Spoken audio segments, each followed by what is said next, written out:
só para avisar, estou de Brasil, porque a gente já tem vacina, pô. A gente tem vacina. Tá só esperando. O Matheus aqui falou, já que não vai ter clássico carioca na Libertadores, pelo menos na segunda não vai ter. Vai ter clássico carioca na Libertadores, sim, senhor. Para com isso, seu bobo feio. Sabe por que vai ter? Porque eu vou chamar uma pessoa aqui que vai para Libertadores. Vai para Libertadores. Ter, não vai? Tu não vai para Libertadores? Só não vai ter clássico carioca se o Flamengo sair da Libertadores, porque o Fluminense vai. Não, mas também mas aí também não me ajuda em nada. Mas aí você porque assim tem que dois. Mas aí você não. Boa noite, pessoal. Então, hoje tenho até bastante coisa para falar sobre o Fluminense, porque o Fluminense jogou 2 vezes na semana, né? Porque não tinha jogado no final de semana passado. E o primeiro jogo a gente vai começar a falar de coisa triste, né? O primeiro jogo foi contra o Corinthians. Caraca, Marina, só pra te cortar aqui rapidinho, eu ouvi um gol aqui, foi do Flamengo, mas eu jurava que era do Corinthians ainda. Acabou o jogo já? Não, né? O Corinthians? Você falando do Corinthians? Não tá entendendo, né? Não, eu ouvi gol do Flamengo aqui agora. Mas, pô, eu tô tanto com o gol do Corinthians quanto o Fluminense, que assim, eu acho que pode ser não? Corinthians e Fluminense? Não, ainda não, né? Não vem atrapalhar aqui, não, Rodrigo. Mas sinta-se com a alma lavada, porque o Corinthians tá perdendo de 4-0. Exatamente, o Corinthians tá... O Palmeiras tá dando essa revanche aí pela gente, tá dando de 4 no Corinthians. Mas, assim, foi um jogo, gente, que, sinceramente, além do elenco do Fluminense, dos titulares, eu achei que foi uma opção muito ruim no Marcão, né? O Fluminense estava com um meio de campo muito pesado. É sempre a mesma história, o Hudson e o Yuri no meio de campo. Não tem ritmo de criação, não tem força de contra-ataque. O único que se esforçou nesse jogo contra o Corinthians foi o Fred. Mas mesmo assim, não dá pra ele fazer tudo sozinho, né? E é um time que o Fluminense estava totalmente no campo de trás, né? Na defesa. Só que tava assim, um bando em campo. Porque o Fluminense não tava tático, tava assim, todo mundo não sabia o que tava fazendo dentro de campo, né? Acho que a gente percebeu pelos 6 gols que a gente tomou, né? E assim, sem raça, né? Eu não tive nem vontade de continuar assistindo o jogo. E aí, era um jogo importante porque o Fluminense luta diretamente contra o Corinthians por uma vaga na Libertadores. Então, o Fluminense tinha que ganhar aquele jogo, pelo menos empatar, para manter a colocação que estava, né? Que é 7º colocado. Mas aí deixou o Corinthians aproximar, que o Corinthians também tem jogo a menos. Aí, graças a Deus, veio o outro jogo, né? O jogo contra o Sport.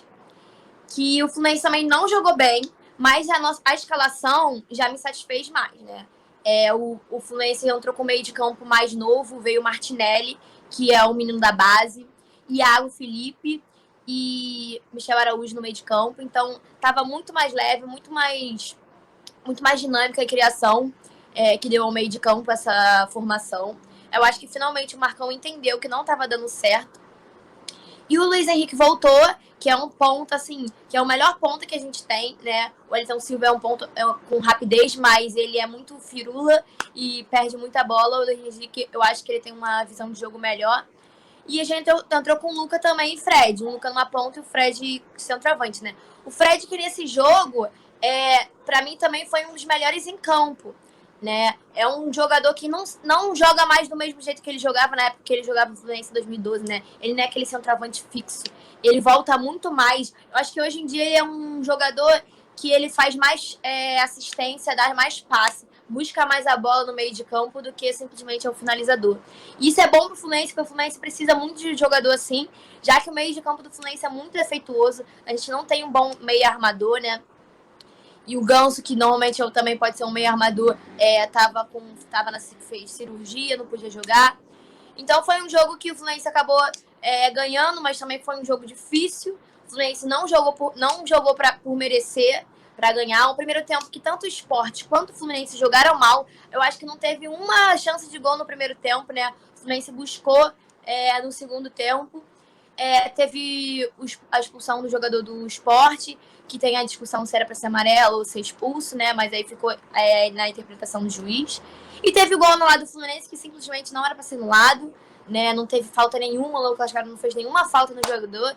Acho até interessante que não revisaram isso, a Nadine falou, o VAR não foi visto, ninguém reviu, não passou de novo na Globo. Na Globo não, né? Foi no Premiere o jogo. Então, mas enfim, pelo menos a gente ganhou, a gente garantiu esses 3 pontos que eram necessários. A gente ainda tá na briga na Libertadores, né? Dependendo de quem ganhar a Libertadores, quem ganhar a Copa do Brasil, vamos ver se vai ser um G7, um G8. Mas estamos ali ainda com a vaga. E agora a gente jogar, o próximo jogo é contra o Coritiba. Coritiba, então vai ser um jogo difícil. O Coritiba vem de vitória contra o Vasco, tá com moral, o Coritiba lutando contra o rebaixamento. E o Fluminense gosta de dar mole para esses times que estão embaixo, na parte de baixo da tabela. Então eu espero que a gente vença, né? Porque pontos são sempre bem-vindos, né? E é isso. A vaga da Liberta tá logo ali. A gente vai perder essa vaga. Vai ter clássico carioca sim na Libertadores, entendeu? Que negócio é esse? Não tô entendendo. Ô, Marina, o foda é ter clássico e perder, né? Ué, a gente ganhou. O último jogo a gente ganhou 2-1, de virada. E ainda no Sub-17 também, ó, ganhamos. Goleada, 6-1. 7, você nem lembra quando foi 8 gol. Tem pergunta aqui pra você do nosso tricolor do coração. Quem vai ser o técnico do Flu? Isso, pra Libertadores. Boa pergunta, hein? Eu acho que nem o Mari sabe responder essa pergunta. Porque... Marcão não dá. Não, o Marcão não dá. Se ele conseguir ajeitar o time, né? Mas eu acho que é impossível. Mas o Marcão, eu lembro que uma outra época ele assumiu, assim... Na época do Diniz. E ele foi bem. E ele foi bem, não foi? Foi na época...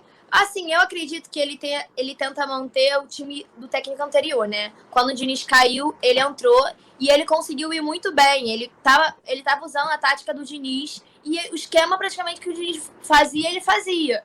Mas quando começa a dar errado, ele tem que se reinventar e tem que entender o que tá acontecendo e mudar. E com o Odair, ele tentou fazer isso e não conseguiu. Então... Porque com o Odair não tinha um estilo. Só ia moda caralho total. Só ia. O estilo...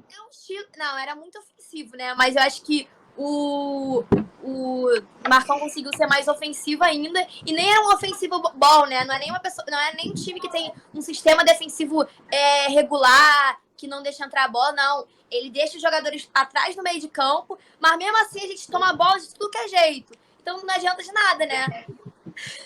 3 volantes, caralho. Quando eu olho aquela escalação, vejo 3 volantes, vontade de me matar. Beijão, Marina! E fim de papo! Gente, o programa acabou, mas não chorem não. Fiquem calmos, tá? Fiquem tranquilos. Sabem por quê? Porque semana que vem tem mais. Neste mesmo horário, neste mesmo local, estaremos juntos. Nos sigam nas nossas redes sociais, no Facebook e no Instagram, como @mfc.programaesportivo. Até semana que vem. Fui!